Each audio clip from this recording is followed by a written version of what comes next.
How's it going, friends? Reckless Yuki here. Hope you guys are doing fantastic. And about 4 months ago, I purchased a lot of mice and a lot of mouse pads trying to figure out which is the best for FPS gaming. And I compiled this list based on what the top CSGO players use, as well as what other YouTubers recommend as their favorite FPS mouse.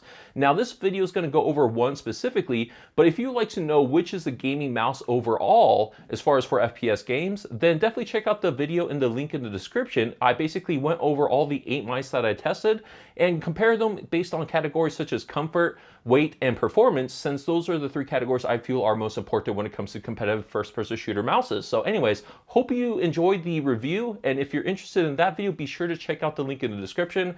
Thank you for watching, and enjoy the review. Now let's take a close look at the Logitech G502 Proteus core. And this isn't the newest in the G502 series. The newer one has an RGB LED instead of the blue one that is stuck on the Proteus core. Now, if that doesn't really bother you and you already have the Proteus core, there isn't any need to get the next upgrade unless if that RGB LED is something that you necessarily need. Now, before we get into any thoughts and opinions of this mouse, I'm going to go over the basic specs. The sensor of this mouse is a Pixart 3366 optical sensor, which is basically specific to only Logitech mice currently. It's not available in any other manufacturer. The DPI can switch between 200 all the way up to a whopping 12,000, which is absolutely insane with the press of these 2 buttons here. Basically, you press this one to cycle down, press this one to cycle up, and it could support up to 5 different DPIs, which will be indicated with this light here. I currently only have 2 set up. The polling rate of this mouse can support up to 1000 Hertz, which is absolutely awesome. And unlike some other mice that feel a little bit laggy or a little bit unresponsive at 1000 Hertz, this one actually feels very responsive, and there is no hindrance in the performance of this sensor. I absolutely love the 3366 optical sensor. The advertised weight of this mouse without any of the additional weights is 121 grams. With all the weights added, it could go up to 139 grams. Now, I did a gaming weight of this mouse where I took the weight of the mouse along with 1 foot of cord, and that came out to 133.95 grams. So basically 134 grams, which is more than the empty advertised weight, but less than the maxed out advertised weight. And that was with no weights in it. I definitely don't have any weights included whenever I use this mouse because I think it is already too ridiculously heavy.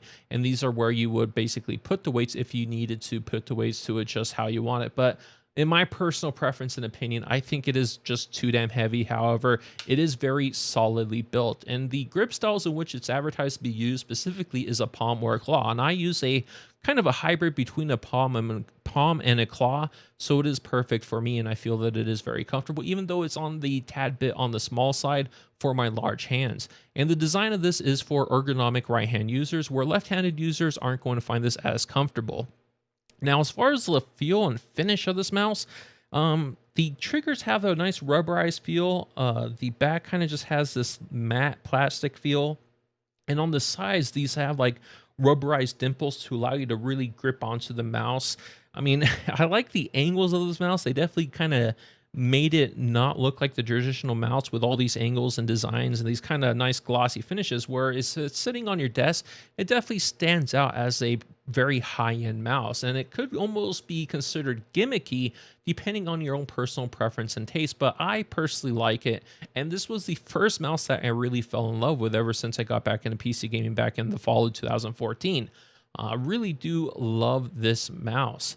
And as far as the clicks, I mean, everything about this always felt responsive. I never felt that I was not doing something that I didn't want to do. The only time I kind of messed up is when I went to fire and accidentally hit the DPI button, basically switched the DPI on me, which kind of threw off my aim, and that's got me killed a few times. But basically, you just have to learn to keep mind of or be mindful of where your index finger is placed, so make sure that you're not going off to the side. Because if you kind of press on the center here, it kind of like can click both, and you could accidentally change your DPI, which will throw your aim all the way off. The other buttons associated with this mouse is a nice back and forward, which are nicely placed for the size of the mouse, along with this little sniper button here, which basically you can press to have it at a specific DPI whenever you're trying to get in and like do some fine calibrations or basically some minuscule movements when you're trying to aim for your first-person shooter of your choice.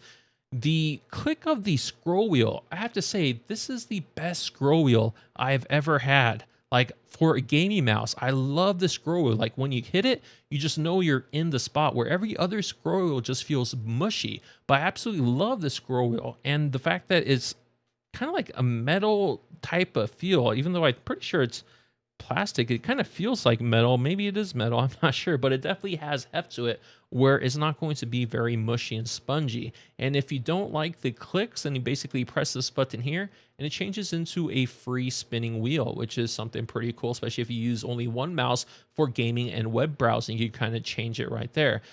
This button in the back behind that little kind of mouse wheel button is a profile switcher. So if you have multiple profiles set up for like multiple applications or multiple games, you can use that to change between, I think, up to 3 profiles. But I currently only have one because I don't really have a need to switch between any sort of profiles. And the cord itself is kind of a thick braided cord, not very thin, and it's kind of stiff. Like there's still kinks in this mouse from when I got it, and I had this for well over a year now. I had this mouse for a while, and it's just still, I believe I had this for a year now, but the kinks in the cord are still kind of there. So it's a very stiff cord. It's not something that is as easily pliable as some other mice cords.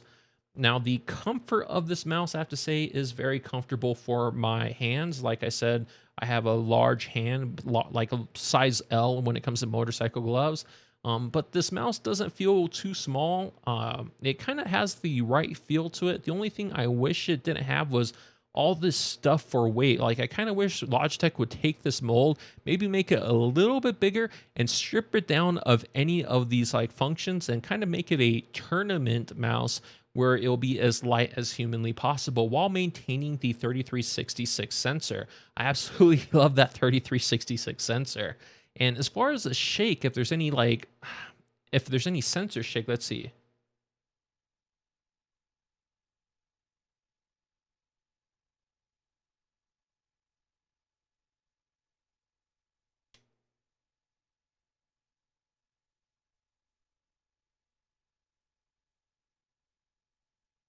So as I'm moving this around, it definitely sounds like there's something shaking in here.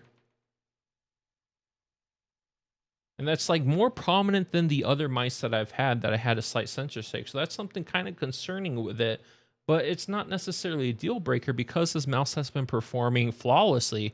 I really can't say enough about the sensor, but the fact that it does shake around, I try to press every button. I'm pretty sure I did. Let me just check one more time. Oh wait, never mind. There is no shake. Okay. I was thinking because there was never like, I never felt any inaccuracies, and the only thing that was shaking was like these buttons here. Basically, this right here was shaking on me. I thought that was a sensor, but it wasn't. So there is no sensor shake, so that's good to know.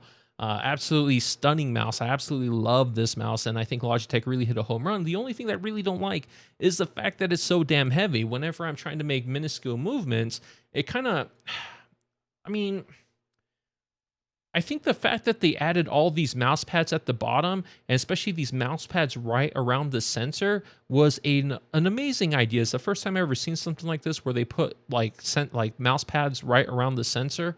And that's basically there. So if you have like a really squishy mouse pad, when you're moving the mouse around, instead of like having these mouse pads kind of sinking a bit and then having the mouse pad kind of go up closer to the sensor, it could kind of throw off its accuracy. This is there to kind of ensure that the distance of the mouse pad and the sensor is set to where Logitech wants, so that it's never going to change and it'll always be accurate on you.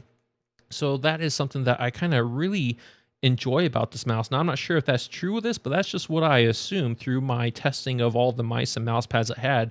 It's the only explanation I could think of. And the fact that it has so many mouse pads, even though it's very heavy, it just feels like it glides really well, but it's still a little bit heavy, so it's kind of noticeable when compared to some of the lighter mice that I prefer. But still, I think it's a very good mouse. But the only thing I really wish it did was have a lighter weight version. Basically, maybe have the next one where it's the same design, same feel, but just get rid of all this extra stuff and fluff just to make a tournament grade mouse is what I really like.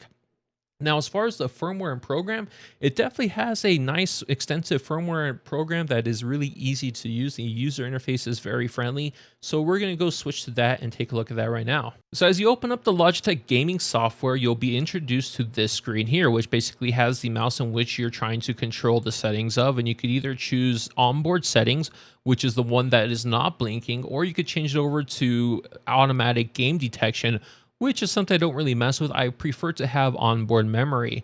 And if you have multiple Logitech gaming devices, they'll all be listed here. So you can kind of go through and change them how you need and which device you want to control. So it's one program for the entire gaming lineup, which is something I really like. Now, if you go here, you're able to change all the switches and all the controls of the mouse to your heart's desire. You're able to change between one of 3 profiles in which you can select. You can change the sensitivity DPI settings up to 5 levels, and I currently only have 2 because that's all I needed. I had 800 for my PC when I gamed, and then 12,000 for my Zim 4 when I gamed on the consoles with the mouse and keyboard. Basically, I only have these 2 settings, which is all I really needed, and you could kind of have it assigned the default with this little diamond here, and then these are the assigned shifts, so it basically shows you where you have things set up. And then you could choose your polling rate here, which can go from 125 to 50, 500, 1,000. And I just kept it to 1,000 and it felt just fantastic. I actually really enjoyed using this mouse at 1,000 hertz. As far as the lighting of this, now there isn't really much you can choose when it comes to lighting. You could have the logo brightness and a breathing effect if you want, as well as you could have the DPI lighting always on, or it could kind of turn off after a certain amount of time. And I really like this that the lighting sleeper has a timer. So if you leave your PC or leave the room, it doesn't always stay on, and after 10 minutes, it will turn off. So it's something that I enjoy with this mouse. I wish some of the other mice that I have actually supported. Now, here is something pretty cool. You can do a surface tuning where it basically tunes the sensor to be best used with your specific mouse pad or whichever mouse pad you want. Now, they have their line of mouse pads that are supported, but also you could add in your own custom one. And it's a pretty simple way to use it. Basically, just go here to add a new surface, enter the name of whatever you want, and so it'll go blah. And then if you hit tune, basically tells you to do this. Now I'm just using my tabletop here, but we'll just see if it's able to do it. So you basically hold the mouse and then you do this figure 8 motion, which you're not seeing on the screen, but I'm just going in a simple figure 8 motion. Here we go. That's basically it. Actually, I'll show you guys that. Hold on, let me redo that again after it's done analyzing. So it said finish, but we don't really care about that. All right. So here is my mouse at the top left corner, and we'll just retune this. So click this, and then basically hold down the left trigger, and then you're going to do this figure 8 motion, and you're going to keep it between the reds, and just keep doing until the timer runs out. All right, and you release, and now it's analyzing your surface,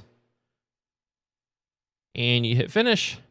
And the tracking on this tabletop is fantastic. Before I did this, it was a little bit glitchy. I was basically using my MX Master to control everything. But then right when I did that tuning and am now using it with this, like it is able to control just fine on this, even though I would recommend you use a soft mouse pad instead of a hard surface because you want to maximize the length and basically the life of these mouse pad feet.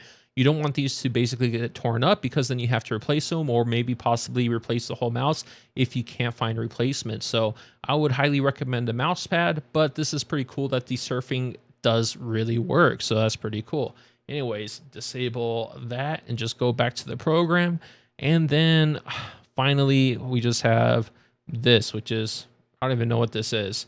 You can assign the inputs, analysis, record the functions. Oh, I think this is basically like a macro setup, which is something that I never use. So that's why we don't have it. And then we just have some settings and whatever this is, or I guess share and help, which is things I never use. So that's the Logitech gaming software used to control the Logitech G502 Proteus core. Hopefully you guys enjoyed the video. Let me know what you think in the comments below, and I will talk to you guys again in the next video. And be sure to check out my other mice review to kind of find the mouse that might be perfect for you. But anyways, that's it. Have a good one.